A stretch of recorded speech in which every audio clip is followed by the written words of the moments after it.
അസ്സലാമു അലൈക്കും വറഹമത്തുള്ള. സഹോദരന്മാരെ, സുഹൃത്തുക്കളെ, ഈ വരുന്ന ഞായറാഴ്ച 7/7/2024 വണ്ടൂരിൽ വെച്ച് നമ്മളൊരു ക്ലാസ് സംഘടിപ്പിച്ചിരുന്നു, നടത്താൻ ഉദ്ദേശിച്ചു. അതുമായിട്ട് ബന്ധപ്പെട്ട പോസ്റ്ററുകൾ അയച്ചപ്പോൾ പല ആളുകൾക്കും സംശയങ്ങൾ ദൂരീകരിക്കാനാണ് ഞാൻ ചെറിയൊരു വോയിസ് അയക്കുന്നത്, ക്ലിപ്പ് അയക്കുന്നത്. കോച്ചിങ് ഫോർ സ്പിരിച്വൽ പാരൻറ്റിങ് എന്നാണ് നമ്മൾ എടുക്കാൻ ഉദ്ദേശിച്ച വിഷയം. അപ്പോൾ ആളുകൾ പലരും ചോദിച്ചു, ഇതൊരു ആത്മീയമായ ക്ലാസ് ആണല്ലേ, വയലാണല്ലേ. ചില ആൾക്കാർ എങ്ങനെയാണ് മതപരമായി കുട്ടികളെ വളർത്തുക എന്നതായിരിക്കില്ലേ വിഷയം. ചില ആളുകൾ പറഞ്ഞു, മതം പറഞ്ഞിട്ടിപ്പോൾ കുട്ടികളോട് അവരിങ്ങോട്ട് അനുസരിക്കാത്തൊരവസ്ഥയിലാണ്, ഇനിയിപ്പോൾ ഇത് ക്ലാസ്സും കൂടി ആയാലേ ബുദ്ധിമുട്ടാവും. പിന്നെ ചില ആളുകൾ ഇത് മാപ്പിളരൊക്കെ ഉണ്ടാവുള്ളൂ അല്ലേ, മനസ്സിലായില്ലേ. അപ്പോൾ അതുകൊണ്ട് ഈ സ്പിരിച്വൽ പാരൻറ്റിങ് അല്ലെങ്കിൽ മെറ്റാഫിസിക്കൽ പാരൻറ്റിങ് എന്താണെന്ന് ഒരു ചെറിയ ഒരു വിശദീകരണം നൽകാനാണ് ഞാൻ ഉദ്ദേശിക്കുന്നത്. സ്പിരിച്വൽ പാരൻറ്റിങ് എന്ന് പറഞ്ഞു കഴിഞ്ഞാൽ ഓരോ കുഞ്ഞും ജനിക്കുമ്പോൾ, അത് സകല മതങ്ങളിലും പറയുന്നതാണ്. സൈക്കോളജിയിൽ ടാബുല റാസ എന്ന് പറയും, അറബിയിൽ ഫിത്രത്ത് എന്ന് പറയും. ജന്മശുദ്ധി. ഓരോ മനുഷ്യനും ജനിക്കുമ്പോൾ ഒരു ജന്മശുദ്ധിയുണ്ട്. ആ ജന്മശുദ്ധിയോട് കൂടിയാണ് ജനിക്കുന്നത്. ആ ജന്മശുദ്ധി എന്ന് പറഞ്ഞു കഴിഞ്ഞാൽ അത് കേവലം ശുദ്ധി മാത്രമല്ല, അതിനപ്പുറത്ത് പ്രവാചകൻ്റെ ഒരു ഹദീസ് വന്നത്, ഓരോ കുഞ്ഞും ജനിക്കുന്നത് അവൻ്റെ ഫിത്രത്തിൽ, നേച്ചുറൽ ജന്മശുദ്ധിയിലാണ്, നേച്ചുറൽ ഇൻസ്റ്റിങ്ക്റ്റിലാണ്. അവനെ പിന്നെ മറ്റു മതസ്ഥരോ മറ്റോ ആക്കുന്നത് അവൻ്റെ മാതാപിതാക്കളാണെന്ന്. മാത്രമല്ല ആ കുഞ്ഞിനെ ഉപമിക്കുന്നത് ഇപ്പോൾ ജനിച്ച ഒരു കുഞ്ഞ്, ഒരു മൃഗം അതിൻ്റെ കുഞ്ഞിനെ പ്രസവിക്കുന്ന സമയത്ത് അത് എത്ര പെർഫെക്റ്റ് ആയിട്ട്, എത്ര കംപ്ലീറ്റ് ആയിട്ട്, എത്ര ശുദ്ധമായ രീതിയിലാണ് ജനിക്കുന്നതെന്ന്. അപ്പോൾ ഒരു മനുഷ്യൻ്റെ കുഞ്ഞിൻ്റെ ജനനത്തെ സംസാരിച്ചിടത്ത് ഒരു മൃഗത്തിൻ്റെ കുഞ്ഞ് ജനിക്കുന്ന ഉദാഹരണം പറഞ്ഞു പ്രവാചകൻ. എന്താണ് ഇതിൽ നിന്ന് മനസ്സിലാവുന്നതെന്നറിയോ?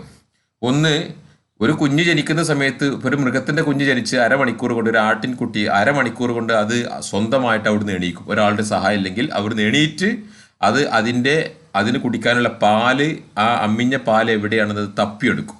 അത് കയ്യിലും കാലിലൊക്കെ മാറി മാറി തപ്പിയിട്ട് അത് തപ്പി അതിൻ്റെ മുഖം കൊണ്ട്, അതിൻ്റെ മൂക്ക് കൊണ്ട് അത്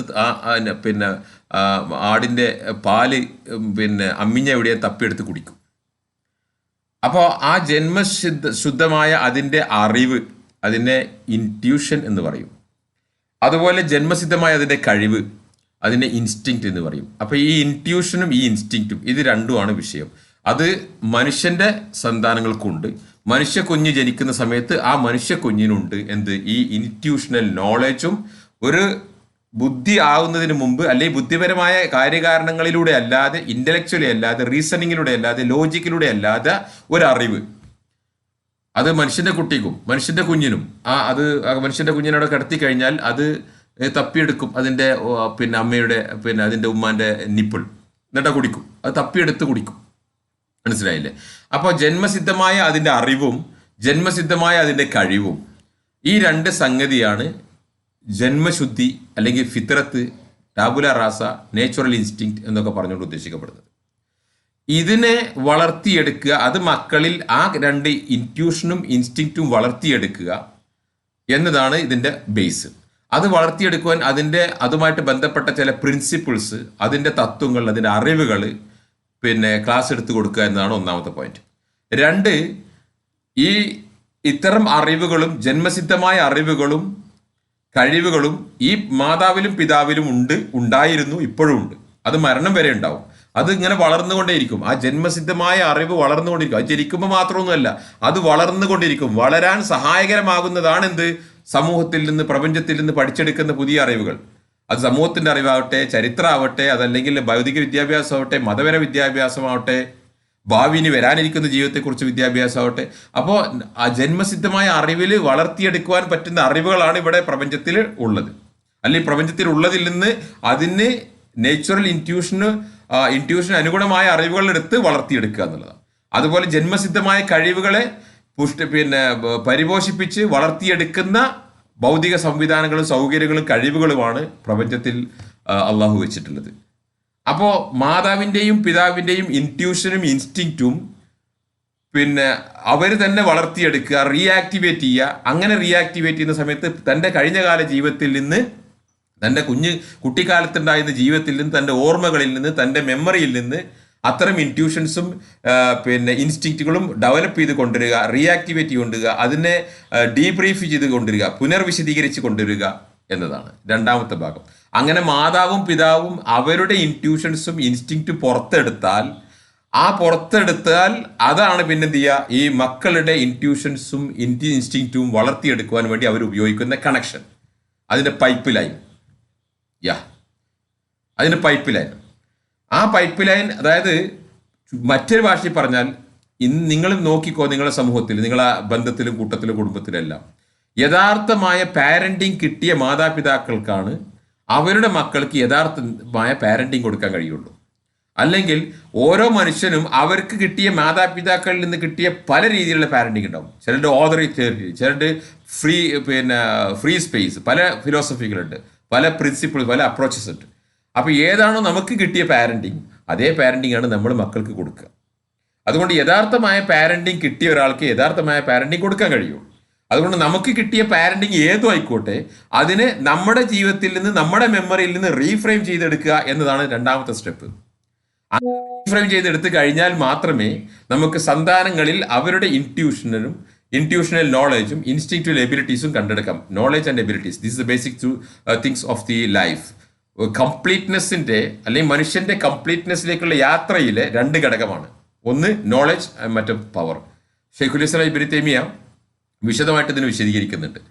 ദ കംപ്ലീറ്റ്നെസ്സിന്റെ രണ്ട് മാനദണ്ഡം, നോളജ് ആൻഡ് പവർ. ആ പവർ എന്ന് പറയുന്നത് പവർ ഉപയോഗിക്കാനും ഉള്ള പവർ ഉപയോഗിക്കാതിരിക്കാനുള്ള ഗിന, ദാറ്റ് മീൻസ് സെൽഫ് സഫിഷ്യൻസി. അങ്ങനെ മൂന്നായിട്ട് വിശദീകരിക്കുന്നുണ്ട് ഷെയ്ഖുൽ ഇസ്ലാം ഇബ്നു തൈമിയ അദ്ദേഹത്തിന്റെ ഗ്രന്ഥത്തിൽ. അതുകൊണ്ട് കംപ്ലീറ്റ്നെസ്സിലേക്കുള്ള നീങ്ങാൻ വളർച്ചയുടെ ഘട്ടങ്ങളിൽ, എല്ലാ ഘട്ടങ്ങളിലും ഉണ്ടാകുന്നത് ഒന്ന് അറിവും മറ്റൊന്ന് കഴിവും. അതുകൊണ്ട് നമ്മളെ ലൈഫിൽ ഉണ്ടായിട്ടുള്ള, കഴിഞ്ഞ കാലങ്ങളിൽ പോലും നമുക്കുണ്ടായിട്ടുള്ള അറിവുകളെയും കഴിവുകളെയും വീണ്ടെടുക്കുകയും അത് റീസെറ്റ് ചെയ്യുകയും അത് ഡീബ്രീഫ് ചെയ്യുക, പുനർനിർവചിക്കുകയും ചെയ്തിട്ട് ഇവിടുന്ന് അങ്ങോട്ടുള്ള ലൈഫ് നമ്മുടെ ഇൻറ്റ്യൂഷനും ഇൻസ്റ്റിങ്ക്റ്റും ഡെവലപ്പ് ചെയ്ത് കൊണ്ടുവരികയും അത് ഉപയോഗിച്ചിട്ട് ആ കണക്ഷൻസ് മക്കളിലേക്ക് കൊടുത്തിട്ട് അവരുടെ ഇൻറ്റ്യൂഷനും ഇൻസ്റ്റിങ്ക്റ്റും ആക്ടിവേറ്റ് ചെയ്യിച്ചിട്ട് ആ പൈപ്പ് ലൈനിലൂടെയാണ് നമ്മുടെ പുതിയതായി വരുന്ന മക്കൾക്ക് കൊടുക്കാനുള്ള അറിവുകൾ, മതപരമാവട്ടെ, അത് ഭൗതിക വിജ്ഞാനാവട്ടെ, സമൂഹത്തിൻ്റെ ആചാരവും സമ്പ്രദായവും സോഷ്യൽ വാല്യൂസും സൊസൈറ്റിയിൽ എക്സ്പെക്റ്റേഷൻസും ആവട്ടെ, ലോ ആൻഡ് ഓർഡർ ആവട്ടെ, നാട്ടിലുള്ള നിയമങ്ങളാവട്ടെ, എന്തും അങ്ങനെ ഈ ഇൻറ്റ്യൂഷൻസ്, മാതാപിതാക്കളുടെ ഇൻറ്റ്യൂഷൻസിൽ നിന്ന് മക്കളുടെ ഇൻറ്റ്യൂഷൻ എന്ന പൈപ്പ് ലൈനിലൂടെയാണ് നിങ്ങളിത് കൊടുക്കുന്നതെങ്കിൽ മക്കൾക്ക് അത് ശരിയാവണ്ണം വിശദീകരിച്ച് മനസ്സിലാക്കി കൊടുത്താൽ, ഡീബ്രീഫിംഗ് ചെയ്ത് കഴിഞ്ഞാൽ അവർക്ക് അതിൽ നന്മ പിൻപറ്റുവാനും അതിലുള്ള തിന്മ അവർക്കോ സമൂഹത്തിനോ ദോഷമില്ലാത്ത രീതിയിൽ തിന്മയിൽ നിന്ന് ഒഴിവാക്കാനും പറ്റും. ഇങ്ങനെ വരുന്ന സമയത്ത് നമ്മളെ മക്കള് നമ്മളെ ചൊൽപ്പടിയിൽ വളരും. നമ്മൾ ഉദ്ദേശിച്ചതിനേക്കാൾ ഭംഗിയായിട്ട്, നമ്മൾ ഉദ്ദേശിക്കുന്നതിനേക്കാൾ ഭംഗിയായിട്ട്. കാരണം അവരുടെ ഉള്ളിലുള്ള ഇൻസ്റ്റിങ്ക്റ്റ് അവരുടെ കാലഘട്ടത്തിന് അനുസൃതമായ ഇൻസ്റ്റിങ്ക്റ്റാണ് അള്ളാഹു കൊടുത്തത്. പണ്ട് ആദനബിന്റെ കാലത്തുള്ള ഇൻസ്റ്റിങ്ക്റ്റും ഇപ്പോഴത്തെ ഇൻസ്റ്റിങ്ക്റ്റും വ്യത്യാസമുണ്ട്. ആദനബിന്റെ കാലത്തുള്ള ഇൻറ്റ്യൂഷനും ഇന്നത്തെ ഇൻറ്റ്യൂഷനും വ്യത്യാസമുണ്ട്. അതുകൊണ്ട് നമ്മൾ 25 വർഷം 30 വർഷം മുമ്പുണ്ടായിരുന്ന ഇൻറ്റ്യൂഷനും ഇൻസ്റ്റിങ്ക്റ്റും അല്ല നമ്മുടെ മക്കൾക്ക് അല്ല കൊടുത്തിട്ടുള്ളത്. അവർക്ക് കുറച്ചുകൂടി അഡ്വാൻസ്ഡ് ആയിട്ടുള്ള ഇൻറ്റ്യൂഷൻസും ഇൻസ്റ്റിങ്ക്റ്റും കൊടുത്തിട്ടുണ്ട്. പറഞ്ഞു മനസ്സിലല്ലേ? അപ്പൊ അതുകൊണ്ട് നമ്മളെ ഇൻറ്റ്യൂഷൻസ് വഴിയാണ് അവരുടെ ഇൻറ്റ്യൂഷൻസും, നമ്മുടെ ഇൻസ്റ്റിങ്ക്റ്റ് വഴിയാണ് അവരുടെ ഇൻസ്റ്റിങ്ക്റ്റും കണക്ട് ചെയ്ത് കഴിഞ്ഞാൽ നമ്മൾക്ക് കൊടുക്കുന്ന അവർക്ക് നമ്മൾ കൊടുക്കുന്ന പുതിയ അറിവുകൾ, religious, education, societal values and law and order എല്ലാം അവരെന്ത് ചെയ്യും, നല്ലത് അവർ പിൻപറ്റും, അല്ലാത്തത് അവർക്കോ സമൂഹത്തിനോ ദോഷമില്ലാത്ത രീതിയിൽ അവർ മാറ്റിവെക്കും. ഇതുപോലെ ഇൻസ്റ്റിങ്ക്റ്റ് കഴിവുകളെ അങ്ങനെ വരുന്ന സമയത്ത് അവർക്ക് കൊടുക്കുന്ന കഴിവുകൾ, ഭൗതികമായ ഫെസിലിറ്റീസ്, സൗകര്യങ്ങൾ, അവർക്ക് ഭൗതികമായ നമ്മൾ കൊടുക്കുന്ന വിഭവങ്ങളെല്ലാം അവർക്ക് അത് ബേസിക് നീഡാവട്ടെ, അവർക്ക് അതർ ഫെസിലിറ്റീസ് ആവട്ടെ, അല്ലെ അതർ നീഡ്സ് ആവട്ടെ, അവർക്കുള്ള ലക്ഷറീസ് ആവട്ടെ, ഇതെല്ലാം അവർ നല്ലത് പിൻപറ്റുകയും അല്ലാത്തതിനെ മാറ്റിവെക്കുകയും ചെയ്യും. നല്ല മക്കളായി വളർത്തുവാൻ മാതാപിതാക്കൾ അവരിലുണ്ടാകുന്ന നേച്ചുറൽ ഇൻറ്റ്യൂഷനും ഇൻസ്റ്റിങ്ക്റ്റും ശരിയാക്കി എടുത്ത് ഡീബ്രീഫ് ചെയ്ത് റീഫ്രെയിം ചെയ്തെടുക്കുക എന്നുള്ളതാണ്. അങ്ങനെ വരുന്ന സമയത്ത് മക്കളിൽ ഉണ്ടാകുന്ന ഇൻറ്റ്യൂഷൻസും ഇൻസ്റ്റിങ്ക്റ്റും നമുക്ക് മനസ്സിലാക്കുവാനും അതിലേക്ക് കണക്ട് ചെയ്തുകൊണ്ട് ആ പൈപ്പ് ലൈനിലൂടെയാണ് പുതിയ സംഗതികൾ അവർക്ക് ഫീഡ് ചെയ്ത് കൊടുക്കുക. ഇതാണ് സ്പിരിച്വൽ പാരന്റിങ് അല്ലെങ്കിൽ മെറ്റാഫിസിക്കൽ പാരന്റിങ് എന്ന വിഷയത്തിൻ്റെ ഒരു ജനറൽ ഐഡിയ. അത് ഈ വിഷയം തോമസ് ഫ്രാൻസിസ് യൂണിവേഴ്സിറ്റി അമേരിക്കയിൽ നിന്നുള്ള യൂണിവേഴ്സിറ്റിയിൽ നിന്നാണ് ഞാൻ ഇത് കോഴ്സ് കഴിഞ്ഞിട്ടുള്ളത്. എന്ന് മാത്രമല്ല life coaching complete how to reframe a person completely life leadership coaching തന്നെ ഞാൻ അതിലാണ് PhD എടുത്തിട്ടുള്ളത്. ആ PhDയുടെ ഭാഗമായിട്ട് നമുക്ക് പഠിക്കാനുള്ളതാണെന്ന് മാത്രമല്ല ഇത് അഡ്വാൻസ്ഡ് ആയിട്ട് ഞാൻ പഠിച്ചിട്ടുണ്ട് പാരൻറ്റിങ്. അതുകൊണ്ട് ഈ സ്പിരിച്വൽ പാരൻറ്റിങ് എന്നതിനെ കുറിച്ചുള്ള ആളുകൾ മനസ്സിലാക്കിയത് പിന്നെ അവർക്കൊരു എന്താ പറയുക സംശയ നിവാരണത്തിന് വേണ്ടിയുള്ള വോയിസ് ആണിത്. ഈ വരുന്ന ഞായറാഴ്ച 7/7/2014 വണ്ടൂരിൽ വെച്ചിട്ട് എൻ്റെ ക്ലിനിക്കിൽ വെച്ചിട്ടാണ്. അവിടെ ക്ലിനിക്കിൽ ഒതുങ്ങുന്ന ആളുകളാണെങ്കിൽ അവിടെ വെച്ച് നടത്തും, അതല്ലെങ്കിൽ മറ്റൊരു ഹോട്ടലിലേക്കോ മറ്റും മാറ്റും. അഡ്വാൻസായി ബുക്ക് ചെയ്യുന്ന ആളുകൾക്ക് പിന്നെ ഫീസ് അന്ന് നൽകിയാലും മതി. പക്ഷേ അഡ്വാൻസായി 1000 റുപ്പീസാണ് ഒരു മാതാവിനും ഒരു പിതാവിനും 1000 റുപ്പീസാണ്. അവർക്ക് എത്ര മക്കളുണ്ടായാലും നമുക്ക് കുഴപ്പമില്ല.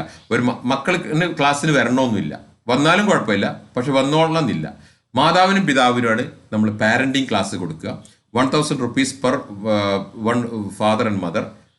ഫീസ് അവിടെ വെച്ച് തന്നാലും മതി, പക്ഷേ രജിസ്റ്റർ ചെയ്യണം. മുൻകൂട്ടി രജിസ്റ്റർ ചെയ്ത് കഴിഞ്ഞാൽ പേര് പിന്നെ ബുക്ക് ചെയ്ത് കഴിഞ്ഞാൽ നമുക്ക് അവിടെ ഫെസിലിറ്റീസ് ഒരുക്കാൻ പറ്റുള്ളൂ. ഇതാണ് നമ്മുടെ ഈ വിഷയത്തിൽ നമുക്ക് വിശദീകരിക്കുവാനുള്ളത്. ഇൻഷാ അല്ലാഹ്. അസ്സലാമു അലൈക്കും വറഹ്മത്തുള്ളാഹി.